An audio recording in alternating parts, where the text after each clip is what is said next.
याद है, आज हम करेंगे BPSC 133 इलेक्ट्रिसिटी एंड मैग्नेटिज्म का प्रीवियस ईयर क्वेश्चन पेपर जो कि जून 2025 में आ चुका है। तो बिना किसी देरी के हम स्टार्ट करते हैं अपने पहला क्वेश्चन के साथ। तो पहला क्वेश्चन है जिसके अंदर हमें से 5 पार्ट्स करने और एक पार्ट हमारा 5 मार्क्स का है। तो स्टार्ट करते हैं। पार्ट के अंदर हमें पूछा गया है ग्रेडियंट, ठीक है, जिसके अंदर हमें स्केलर फील्ड दी गई है और हमें पॉइंट्स दिए गए हैं और हमें बोला गया है कि ग्रेडियंट निकालना है, ठीक है। तो ग्रेडियंट का फॉर्मूला होता है हमारा डेरिवेटिव, जिसके अंदर हम डेरिवेटिव करते हैं एक्स टर्म के साथ, वाई टर्म के साथ एंड जेड टर्म के साथ, ठीक है। तो हम कर लेते हैं। एंड हमें टर्म क्या दी गई है, ये हमें स्केलर फील्ड दी गई है, ठीक है। तो यहाँ पे हमने सबको अलग अलग डेरिवेटिव किया है, ठीक है। यहाँ पे सबसे पहले हम एक्स की टर्म के साथ डेरिवेटिव करेंगे। तो क्या आ जाएगा, एक्स की टर्म सिर्फ इसी में ही है, तो क्या आ जाएगा माइनस वाई। उसके बाद इसके अंदर हम वाई की टर्म के साथ डेरिवेटिव करेंगे तो क्या आ जाएगा, क्योंकि वाई इसमें भी है एंड इसमें भी है, तो क्या आ जाएगा 2 साइन जेड माइनस एक्स, ठीक है। एंड ऐसे हम जेड की टर्म के साथ डेरिवेटिव करेंगे तो क्या आ जाएगा 2y कोस जेड, ठीक है। एंड फिर हम सबको एक साथ लिख लेते हैं, ठीक है। तो हमने ये पूरी इक्वेशन बना दी है क्योंकि सबको हमने अभी अलग अलग डेरिवेटिव किया था, ठीक है। अब हमने सबको एक साथ लिख लिया है, जो कि आई जे कैप के साथ लिख लिया है, जो कि हमारे फॉर्मूले के अंदर था यहाँ पे, ठीक है। एंड देन हमने पॉइंट्स पुट आउट करे, जो कि हमें पॉइंट्स दिए गए थे क्वेश्चन के अंदर 1, 2 एंड π/6, ठीक है। तो x ये है, y ये है एंड z ये है, ठीक है। यहाँ पे लिख भी देते हैं, x 1 है, y हमारा 2 है एंड z हमारा π/6 है, ठीक है। तो फिर यहाँ पे हमने सारी वैल्यू ये पुट आउट करी है, ठीक है। ये सारी वैल्यू हमने क्या करी है, पुट आउट करी है, ठीक है। एंड हमें पता है कि साइन π/6 क्या होता है, 1/2, ठीक है। तो फिर यहाँ पे जो साइन बाय π/6 आ जाएगा तो वो 0 हो जाएगा, ठीक है। और cos z क्या होता है, cos π/6 क्या होता है, यहाँ पे लिख देते हैं, cos π/6 होता है हमारा √3/2 एंड साइन π/6 होता है हमारा 1/2, ठीक है। तो फिर मैं सिंपली यहाँ पे पुट आउट करने हैं, ठीक है, एक्स वाई जेड की जगह वैल्यू, तो हमारा आंसर आ जाएगा, ठीक है। तो फिर यहाँ पे इन सब चीज़ों को कट कर देते हैं, ठीक है। तो फिर हमारा आंसर आ जाएगा, जो कि हमने पूरी क्वेश्चन लिख लिया। तो आंसर क्या आ गया हमारा, -2i कैप प्लस में 2√3 के कैप, ठीक है। तो फिर हमारा आंसर आ चुका है। हम अपने नेक्स्ट क्वेश्चन की ओर। क्वेश्चन के अंदर हमें लाइन इंटीग्रल कैलकुलेट करना है, ठीक है, जिसके अंदर हमें वेक्टर फील्ड दी गई है एंड आर वेक्टर दिया गया है एंड 1 से लेकर 2 तक दिया गया है, ठीक है। तो निकाल लेंगे। तो सबसे पहले जानते हैं कि लाइन इंटीग्रल का फॉर्मूला क्या होता है। तो लाइन इंटीग्रल का फॉर्मूला हमारा ये होता है, integration of F vector dot में dl, ठीक है।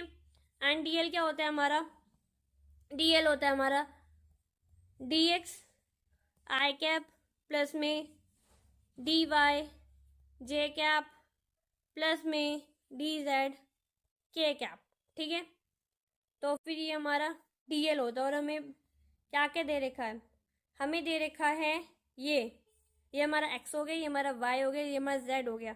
तो फिर क्या हो जाएगा, dt आई कैप प्लस में dt जे कैप प्लस में dt के कैप, ठीक है। बाद में हम पुट आउट करेंगे, ठीक है। तो हमने बता दिया है कि dl क्या होता है,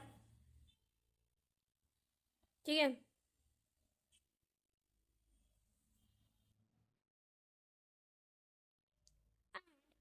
हमें एफ वेक्टर क्या दिया गया है, यहाँ पे ये दिया गया है एफ वेक्टर, ठीक है। तो हम निकाल लेंगे और यहाँ पे माइनस का साइन लगाना मत भूल जाना कि यहाँ पे माइनस है, कहीं भूल जाओ, ठीक है।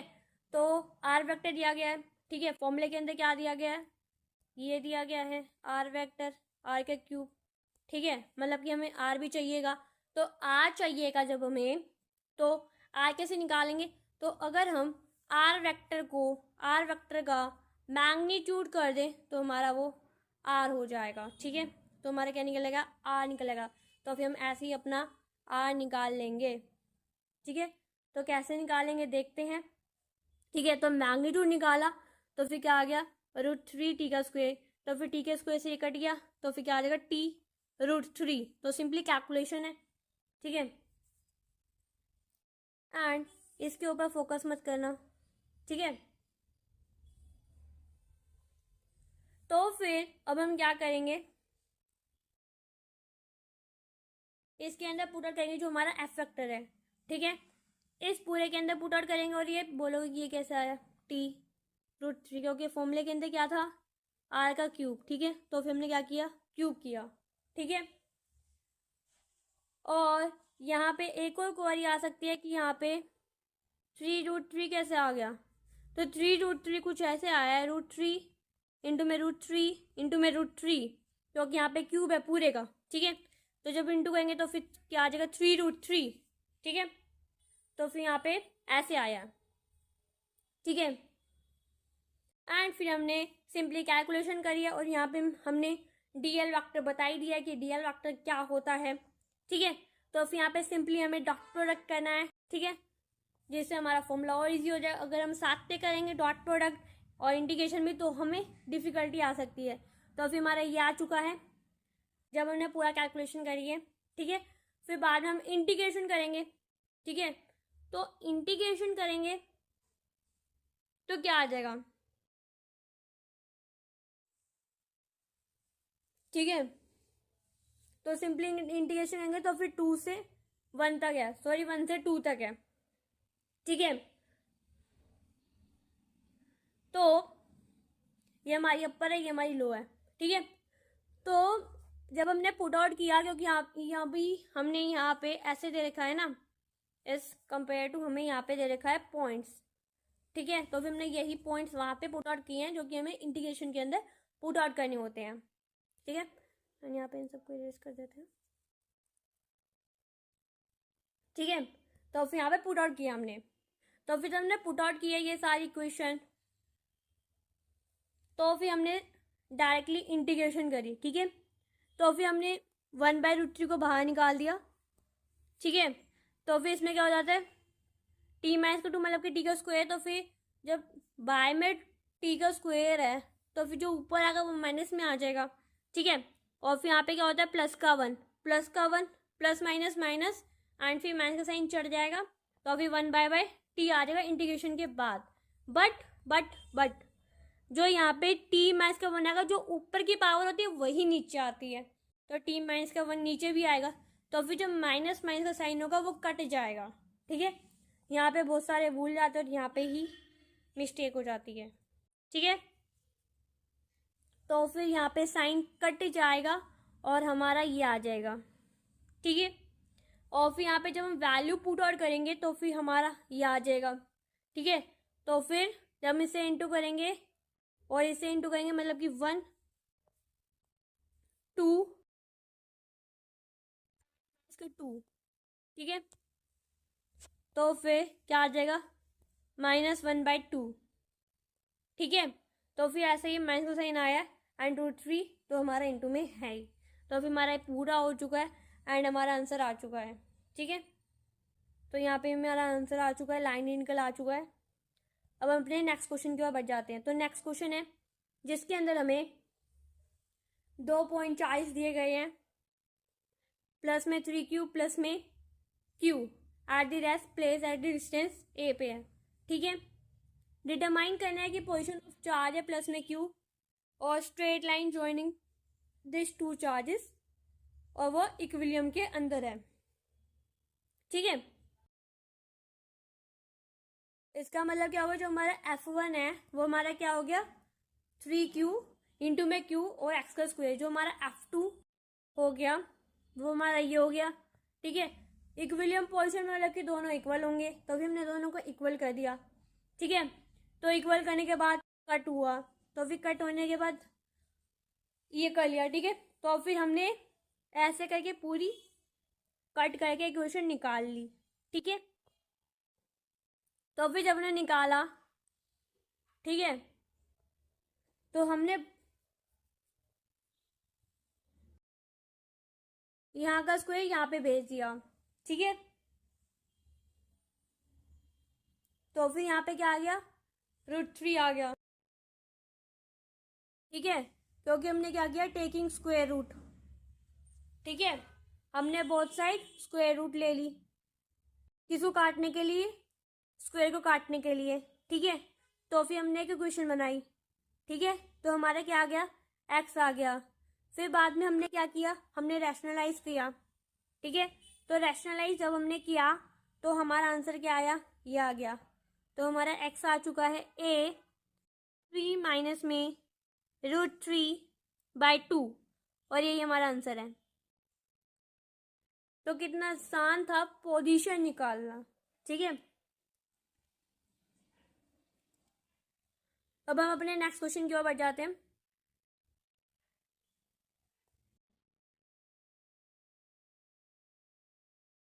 ठीक है, तो नेक्स्ट क्वेश्चन है हमारा डी पार्ट, जिसके अंदर हमें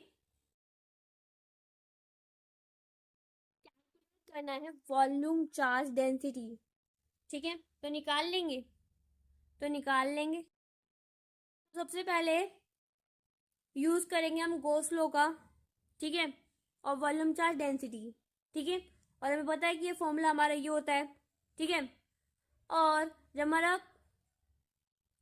यूनिफॉर्म वॉल्यूम चार्ज डेंसिटी, जिसे हम पी से नोट करते हैं, तो टोटल इनक्लोज के अंदर जो चार्ज होता है वो हमारा ये हो जाता है, ठीक है। और हमें क्या दिया गया है, हमें रेडियस क्या दिया गया है, 1 मीटर, एंड हाइट दी गई है हमें 10 मीटर, ठीक है। तो हमारा फॉर्मूले, इस फॉर्मूले के अंदर हम पुट आउट करेंगे, ठीक है। तो जब हम पुट आउट करेंगे तो हमारा आंसर क्या आ जाएगा, 22,000 पाई VM मीटर, ठीक है। अब हम क्या करेंगे, इक्वेटिंग फ्लक्स इक्वेशन से करेंगे, ठीक है। तो जब हम इसे पुट आउट करेंगे, ठीक है, और हमने ये निकाल लिए, तो इसको यहाँ पे पुट आउट करके हम अपना आंसर निकाल लेंगे, जो कि हमारा आंसर आएगा ये, ठीक है। एंड हमने ई की ये पावर पुट आउट नहीं करी थी पाई से, तो पाई कट जाएगा, ठीक है। तो फिर ई से पावर पुट आउट करके तो हमारा फाइनल आंसर क्या आ जाएगा, 1.95 इंटू में 10⁻⁻8 कूलम पर मीटर क्यूब, ठीक है। एंड हम इसे सिंपली ये भी लिख सकते हैं राउंड ऑफ करके, 2 इंटू में 10⁻8 कूलम पर मीटर क्यूब, ठीक है। तो आंसर आ चुका है हमारा। अब हम बढ़ जाते हैं अपने नेक्स्ट पार्ट के ऊपर। तो नेक्स्ट पार्ट है ई पार्ट, जिसके अंदर हमें bound volume charge density and surface charge density at the each point of the road वो निकालनी है, ठीक है, पोलराइजेशन, ठीक है, बाउंड वॉल्यूम चार्ज डेंसिटी निकालनी है, ठीक है। एंड हमें पता है कि बाउंड वॉल्यूम चार्ज डेंसिटी का फॉर्मूला क्या होता है, माइनस में delta dot product of P vector, ठीक है। एंड अगर हम इसको खोल के लिखें तो ये हो जाएगा, ठीक है, क्या हो जाएगा, उसका डेरिवेटिव, ठीक है। तो हमें क्या दे रखा है, हमें ये दे रखा है ये आई कैप, ठीक है। तो फिर हमने आई कैप के साथ किया है, तो फिर क्या आ जाएगा, जब हम इसका डेरिवेटिव करेंगे तो फिर 3 माइनस 3 AX², ठीक है। और हमें पता है कि बॉन्ड सरफेस चार्ज डेंसिटी का फॉर्मूला क्या होता है, P वेक्टर इंटू में एन कैप, ठीक है। और हमें दिया गया है कि x की है, x इक्वल टू L है और x इक्वल टू 0 है, ठीक है। तो फिर जो हमें दे रखा है, जो वैल्यू हमें दे रखी है यहाँ पे, तो x की जगह पे बस हमें L और 0 पुट आउट करके हमें आंसर निकालना है, ठीक है। एंड यहाँ पे एक चीज़ मत भूल जाना, जब हम निकालेंगे तो इसमें फॉर्मूला क्या है, इनटू में आई कैप, ठीक है। वैसे तो प्लस में इनटू में जे कैप भी होता है, के कैप भी होता है, बट यहाँ पे सिर्फ एक्स यूज हो रहा है, तो फिर हमने सिर्फ आई कैप से इनटू किया है, ठीक है। बट अगर यहाँ पे वाई भी होता तो हम जे कैप से भी इनटू करते, और अगर यहाँ पे जेड होता तो हम के कैप से भी इनटू करते, ठीक है। तो अभी तो हम आई कैप के साथ इनटू कर रहे हैं, ठीक है। तो जब हम इनटू करेंगे तो फिर यहाँ पे ये आई कैप हट जाएगा, तो फिर क्या आ जाएगा, ए एल का क्यूब प्लस में बी, ठीक है, प्लस में बी, ठीक है। और जब हम x की इक्वल टू 0 में पुट आउट करेंगे तो क्या हो जाएगा, माइनस का b, ऐसे ही, ठीक है। अब हम अपना f निकाल लेते हैं, f पार्ट का, जिसके अंदर हमें क्या निकालना है, मैग्नीट्यूड निकालना है of the magnetic field of the perpendicular distance of the wire, ठीक है। तो सिंपली हमें क्या क्या दिया गया है, करंट दिया गया है और डिस्टेंस दिया गया है, ठीक है। तो हमारा फॉर्मूला क्या होता है, ये फॉर्मूला होता है हमारा मैग्नेटिक फील्ड का, ठीक है, म्यू आई बाय 2πr, ठीक है। आई दिया गया है, आर दिया गया है, पुट आउट करते हैं और अपना आंसर निकालते हैं, ठीक है। और 2πr दिया ही गया है, तो इनटू करके हमारा आंसर आ चुका है, फाइनल आंसर, ठीक है। ये सिंपली कैलकुलेशन करके, ठीक है, 1.33 इंटू में 10⁻⁵ माइनस का 5, ठीक है। तो हमारा आंसर आ चुका है। और ये टी क्या है, टी हमारा टेस्ला है, ठीक है। मैग्नेटिक फील्ड की यूनिट होती है टेस्ला। अब अपने नेक्स्ट पार्ट पे आ जाते हैं, जो कि हमारा जी पार्ट है। जी पार्ट, तो इस क्वेश्चन के अंदर हमें निकालना है म्यूचुअली इंडेक्स, म्यूचुअल इंडक्टेंस, ठीक है। तो निकाल लेंगे।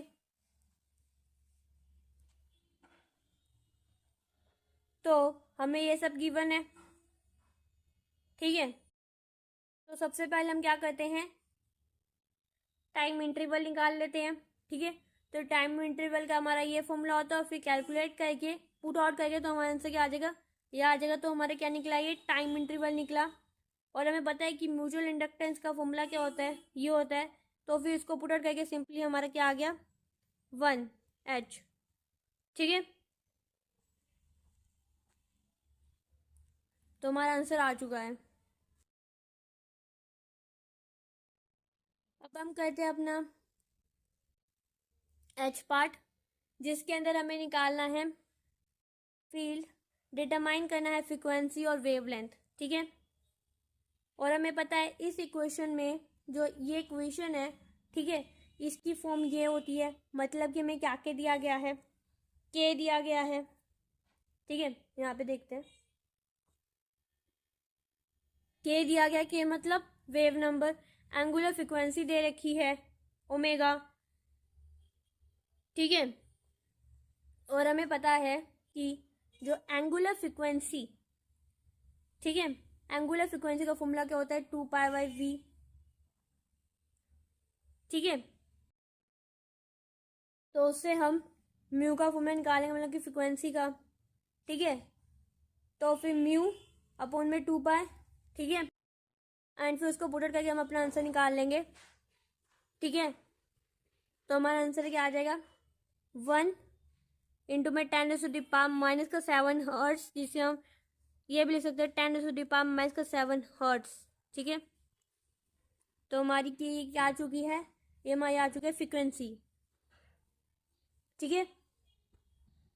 अब हम निकालते हैं वेव नंबर। तो वेव नंबर का फॉर्मूला क्या होता है, के, वेव नंबर कैसे डिनोट करते हैं, और वेव नंबर का फॉर्मूला क्या होता है, 2π/ω, ठीक है। तो उसको पुट आउट करके हम अपना आंसर निकाल लेंगे।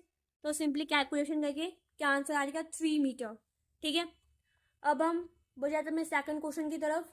तो सेकंड क्वेश्चन, इसके अंदर हमें कोई भी 5 पार्ट्स करने हैं, ठीक है, और एक पार्ट से हमारा 5 मार्क्स है, तो 5 × 5 25 मार्क्स का पूरा क्वेश्चन हो गया ये, ठीक है। तो फिर इसके अंदर हमें दिया गया है यूजिंग स्टोक्स थ्योरम करके हमें लाइन इंटीग्रल निकालना है, ठीक है, जिसके अंदर हमें ए वेक्टर दिया गया है और हमें ये इक्वेशन दी गई है। तो फिर स्टोक्स थ्योरम हमारी ये थ्योरम होती है, ठीक है। तो सबसे पहले हम क्या करेंगे, हम डिटर्मिनेंट करेंगे, ठीक है। तो डिटर्मिनेंट सिंपली करके हमारा आंसर क्या आ जाएगा, ये आ जाएगा, ठीक है। और हम पुट आउट कर लेंगे इस फॉर्मूले के अंदर जो हमारा स्टोक्स थ्योरम है, ठीक है। और फिर सिंपली हम रेडियस निकालेंगे, क्योंकि रेडियस हमारा क्योंकि 16 है, मतलब कि 16 का क्या हो गया, 16 का अंडर रूट क्या हो गया 4, तो फिर आर क्या आ जाएगा 4, तो फिर हम इसके अंदर पुट आउट करके तो हमारा क्या आ जाएगा 16 पाई, तो फिर हमारा ये आंसर आ गया 16 पाई। लाइन इंटीग्रल हमारा आ चुका है। अब हम बचाते हैं अपने नेक्स्ट पार्ट के ऊपर। तो फिर नेक्स्ट पार्ट के अंदर हमें क्या निकालना है, हमें यूज करके गॉस डाइवर्जेंस थ्योरम को यूज करके हमें सरफेस इंटीग्रल निकालना है, ठीक है, जिसका हमें ये दे रखा है वी म्यू वेक्टर दे रखा है and surface with the centre of at the origin at the radius भी दे रखा है हमें 2 यूनिट का, ठीक है। तो फिर हमने सबसे पहले क्या लिखा, हमने Gauss theorem, Gauss divergence theorem लिखी, ठीक है।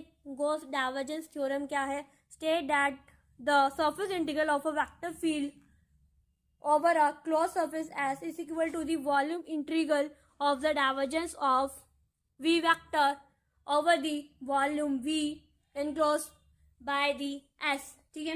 एंड फिर इक्वेशन लिखी, ठीक है। तो फर्स्ट हम डाइवर्जेंस करेंगे, तो फिर डाइवर्जेंस के अंदर हम फिर से हम डेरिवेटिव करेंगे और फिर अपना निकाल लेंगे, ठीक है। और हमें पता है कि जो साइन स्क्वेयर प्लस में कोस स्क्वेयर होता है वो हमारा इक्वल टू 1 होता है, ठीक है। तो इसको यूज करके हमारा 1 आ जाएगा, ठीक है। जो वॉल्यूम इंटीग्रल है, तो रेडियस को पुट आउट करेंगे, तो फिर रेडियस का जब हम इंटीग्रेशन करेंगे तो हमारा, ठीक है, तो फिर जब हम इंटीग्रेशन करेंगे तो फिर यहाँ पे 1 dv करेंगे तो फिर वॉल्यूम ऑफ द स्फीयर आ जाएगा, तो फिर v आ जाएगा। तो फिर जो v का फॉर्मूला होता है वॉल्यूम ऑफ द स्फीयर का, हमें पता है कि वो 4/3 पाई आर का क्यूब होता है। तो फिर जब हम पुट आउट करेंगे तो हमें दे ही रखा है 2, ठीक है। तो फिर हम पुट आउट करेंगे तो हमारा आंसर क्या आ जाएगा, तो हमारा आंसर आ जाएगा 32 बाय में 3, 32 पाई बाय में 3, ठीक है। तो फिर हमारा आ चुका है स्टोक्स थ्योरम यूज करके क्या आ चुका है, सरफेस इंटीग्रल। तो फिर हमने निकाल लिया सरफेस इंटीग्रल। अब हम अपने नेक्स्ट क्वेश्चन की ओर बढ़ जाते हैं। तो नेक्स्ट पार्ट है जिसके अंदर हमसे पूछा गया है कैपेसिटेंस ऑफ द कैपेसिटर और इलेक्ट्रिक डिस्प्लेसमेंट, ठीक है। और हमें क्या क्या दे रखा है, हमें एरिया दे रखा है, हमें सेपरेशन डिस्टेंस दे रखा है, वोल्टेज दे रखा है, डायरेक्टली कांस्टेंट दे रखा है और परमिटिविटी ऑफ फ्री स्पेस भी दे रखा है, ठीक है। तो निकाल लेंगे। तो कैपेसिटेंस ऑफ कैपेसिटर निकाल, इसका फॉर्मूला हमारा ये होता है। तो सिंपली कैलकुलेशन करके हमारा आंसर ये आ जाएगा, कैपेसिटेंस आ जाएगा, ठीक है। इलेक्ट्रिक डायपोल, इलेक्ट्रिक डिस्प्लेसमेंट, ठीक है, सॉरी इलेक्ट्रिक डिस्प्लेसमेंट का हमारा फॉर्मूला होता है ये, ठीक है। और फिर जब हम इस फॉर्मूले को और अच्छे से लिखेंगे, ठीक है, तो हमारा फॉर्मूला ये यूज होगा, क्योंकि हमें जो वैल्यू दे रखी होती है हमें उसके हिसाब से फॉर्मूला क्रिएट करना होता है। जैसे कि वी लिख सकते हैं हम उसका, मतलब कि जैसे कि ई है, ठीक है, ई को खोला तो v/d आ गया, ठीक है। ई को खोला तो हमने v/d आ गया। तो फिर ऐसे हमने फॉर्मूले खोला जिससे कि हमें जो वैल्यू दी गई है हमें उसको वैल्यू पुट आउट कर पाए, ठीक है। तो फिर हमने पूरी वैल्यू पुट आउट करी इस फॉर्मूले के अंदर एंड हमारा आंसर क्या आ गया, ये आ गया, ठीक है। अप्रोक्सीमेटली 3 × में 10⁻⁻⁶ सेंटीमीटर, सॉरी कूलम पर मीटर स्क्वायर, ठीक है। और जो नेगेटिव साइन है, ठीक है, ठीक है, मतलब कि जो इलेक्ट्रिक डिस्प्लेसमेंट है वो directly from the positive plate of the negative plate में होती है, ठीक है। एंड नेक्स्ट क्वेश्चन के अंदर क्या है, नेक्स्ट क्वेश्चन के अंदर डिटरमाइन करना है electric dipole at the point mid point of its axis. ठीक है, तो कर लेते हैं। ठीक है, तो हमें ये पता है, तो फिर ये हमारा डाइवेशन है। ठीक है, और हमें पता है कि जो electric field due to the है, ठीक है, positive from the distance from the L, the plus q on the positive side, reductive towards minus x to the left to the towards minus q. ठीक है, और हमें पता है ई positive मतलब कि के क्यू एल का स्क्वायर मान लेंगे। ठीक है, जो आर है, ठीक है, आर इक्वल टू एल मान लेंगे। ठीक है, मतलब कि आई गैप हो गया, मतलब कि अगर हम एक्स के साथ करेंगे तो। ठीक है, and electric field due to the E, तो फिर क्या हो जाएगा दिस वन। ठीक है, तो फिर जो नेट चार्ज क्या हो जाएगा, नेट चार्ज जब, तो फिर हम सबको प्लस कर देंगे। ठीक है, तो फिर प्लस करने के बाद जा जाएगा माइनस का 2 क्यू एल का स्क्वायर। ठीक है, और हम ए की के की वैल्यू जब हम पुट करेंगे तो फिर हमारा पूरा आंसर ये आ जाएगा। ठीक है, और जो मिड पॉइंट होता है हमारा नेट चार्ज का, ठीक है, इज नॉट जीरो, वो कभी जीरो नहीं होता क्योंकि direction opposite to the dipole movement is p vector. ठीक है, तो पॉइंट्स होते हैं हमारा ये होते हैं। ठीक है, तो फिर हमारा आंसर आ चुका है, जो कि हमें डाइवर्शन दी गई थी, हमने उसको कैलकुलेट कर लिया। अब हम अपने आ जाते हैं नेक्स्ट पार्ट के ऊपर। तो नेक्स्ट पार्ट के ऊपर हमें क्या कैलकुलेट करना है, वर्क डन कैलकुलेट करना है। ठीक है, जिसके अंदर हमें क्या दे रखा है, और वर्क डन का फॉर्मूला क्या होता है, W is equals to q delta V। तो फिर हमारा वर्क डन का फॉर्मूला होता है। ठीक है, एंड पोटेंशियल डिफरेंस मतलब कि फाइनल माइनस इनिशियल, ये तो हमने खुद लिखा है। ठीक है, इनिशियल हमें पॉजिटिव टर्मिनल दे रखा है, फाइनल हमारा नेगेटिव टर्मिनल दे रखा है, मतलब कि हमारा माइनस का 9 वोल्ट हो गया। और इलेक्ट्रॉन इलेक्ट्रॉन की वैल्यू क्या होती है, माइनस में 1.6 इंटू में 10 माइनस का 19 कूलम। ठीक है, एंड प्रोटॉन की हमारी पॉजिटिव में होती है, इलेक्ट्रॉन की हमारे पास नेगेटिव में होती है। ठीक है, तो अभी जब हम पुट करेंगे तो फिर माइनस क्या आ जाएगा, प्लस में 1.44 इंटू में 10 माइनस का 18 जूल, क्योंकि हमें पता है कि वर्क डन की यूनिट क्या होती है, जूल में होती है। ठीक है, अब हम अपने आ जाते हैं नेक्स्ट पार्ट के ऊपर, जो कि हमारा एफ पार्ट है। ठीक है, जिसके अंदर हमें कैलकुलेट करना है magnetic field and the magnetism. ठीक है, कैलकुलेट करना है, और हमें यहाँ पे भी कैलकुलेट करना है। ठीक है, एंड तो फिर हमने दोनों में कैलकुलेट करना है, बट यहाँ पे कैलकुलेट करना है हमें आयरन ऑफ द रिलेटिव फॉर्मिटी के साथ, बट यहाँ पे हमें वाई के साथ करना है। ठीक है, सर्कमफेरेंस के साथ ऑफ द एयर कोर के साथ। ठीक है, तो फिर हमें मीन सर्कमफेरेंस दे रखा है, नंबर ऑफ टर्न्स दे रखी है, करंट दे रखा है, परमिटिविटी ऑफ आयरन दे रखा है, और म्यू की वैल्यू दे रखी है। ठीक है, तो फिर हमें पता है कि जो हमारा टोरॉइड का है एयर कोर का, तो फिर उसका फॉर्मूला हमारा ये है। तो फिर इस फॉर्मूले के अंदर पुट करके हमारा क्या आ गया, 6 एम्पियर पर मीटर। ठीक है, एंड जो मैग्नेटिक फील्ड का फॉर्मूला क्या है, म्यू नॉट एच, इसको पुट करके हमारा आंसर आ जाएगा टेस्ला में। ठीक है, 7.54 इंटू में 10 माइनस 6 टेस्ला। ठीक है, एंड हम सेकंड में निकालेंगे टोरॉइड, किसका निकालेंगे, आयरन कोर का। ठीक है, तो इसका फॉर्मूला होता है हमारा म्यू आर इंटू में म्यू नॉट इंटू में एच। ठीक है, तो फिर इसको पुट आउट करके हमारा आंसर आ जाएगा 0.030 टेस्ला। ठीक है, मैग्नेटाइजेशन निकालेंगे तो फिर क्या हो जाएगा, उसका फॉर्मूला क्या होता है, म्यू आर माइनस में 1 इंटू में एच। ठीक है, तो फिर इसको पुट आउट करके हमारे कैंसिल कर दिया 24,000 एम्पियर पर मीटर। ठीक है, तो फिर मेरा आंसर आ चुका है। अपने नेक्स्ट क्वेश्चन के ऊपर जाते हैं। तो नेक्स्ट क्वेश्चन है हमारा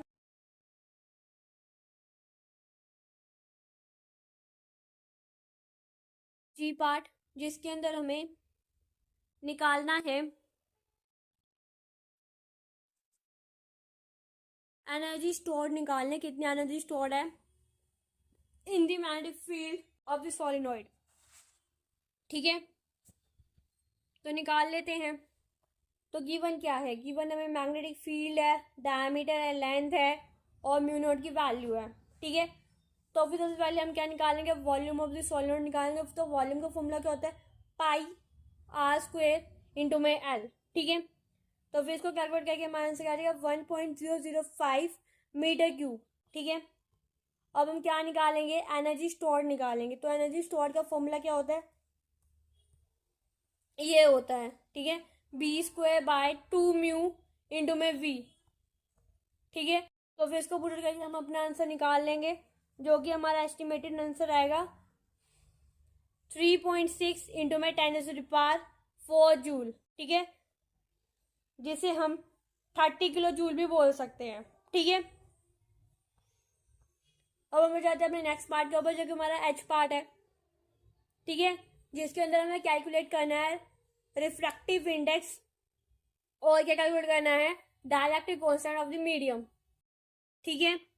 तो निकाल लेते हैं। तो फिर यहाँ पे हमें क्या दे रखा है, हमें बस यहाँ पे स्पीड ऑफ द लाइट दे रखी है ऑफ द मीडियम की, ठीक है। तो फिर रिफ्लेक्टिव इंडेक्स का फॉर्मूला होता है n equal to C by V, ठीक है। एंड हमें V क्या दे रखा है, C/3, तब फिर पुट आउट करके हमारे क्या आ जाएगा 3। डायइलेक्ट्रिक का कांस्टेंट का फॉर्मूला क्या होता है, K इक्वल्स टू N का स्क्वायर, ठीक है। तो फिर 3 का स्क्वायर क्या हो जाएगा 9, ठीक है। तो फिर क्या आंसर आ जाएगा 9। तो निकाल लिया। अब हम जाते हैं थर्ड क्वेश्चन के ऊपर। थर्ड क्वेश्चन है हमारा, जिसके अंदर हमें कोई भी एक क्वेश्चन करना है, जो कि हमारे 10 मार्क्स का है, ठीक है। तो फिर इस क्वेश्चन के अंदर में क्या पूछा गया है, हमें गॉस लॉ लिखना है, ठीक है, स्टेट गॉस लॉ, ठीक है। और हमें निकालना क्या है, हमें ये निकालना है, यूज करें गॉस लॉ को, ठीक है। तो फिर गॉस लॉ क्या होता है, the total electric flux through any close surface at the Gaussian surface is proportional to the total electric field enclose within the surface, ठीक है। तो फिर हमारा ये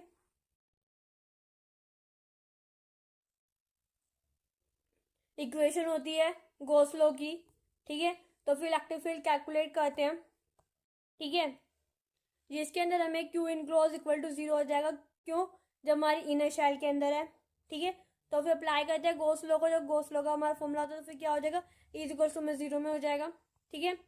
अगर बिटवीन दी शेल है तो फिर क्या हो जाएगा, Q enclose equal to Q1 हो जाएगा, ठीक है। तो फिर यहाँ पे Q1, तो फिर क्या आ जाएगा Q1/4 E0 R का स्क्वायर आ जाएगा, ठीक है, क्योंकि यहाँ का डिवाइड में आ जाएगा जो भी है। फिर थर्ड पार्ट के ऊपर हमें आउटसाइड बोथ शेल निकालना है, मतलब कि इनर और आउटर दोनों ऐड ऑन हो जाएगी, ठीक है। तो फिर Q1 प्लस में Q2, ठीक है। और हमें पता है कि फॉर्मूला क्या होता है जब हम अप्लाई करेंगे, तो फिर Q1 डिवाइडेड में एप्सिलॉन नॉट, ठीक है। तो फिर हमारा ये आ जाएगा। Radhe Radhe, thank you for watching, like share and subscribe.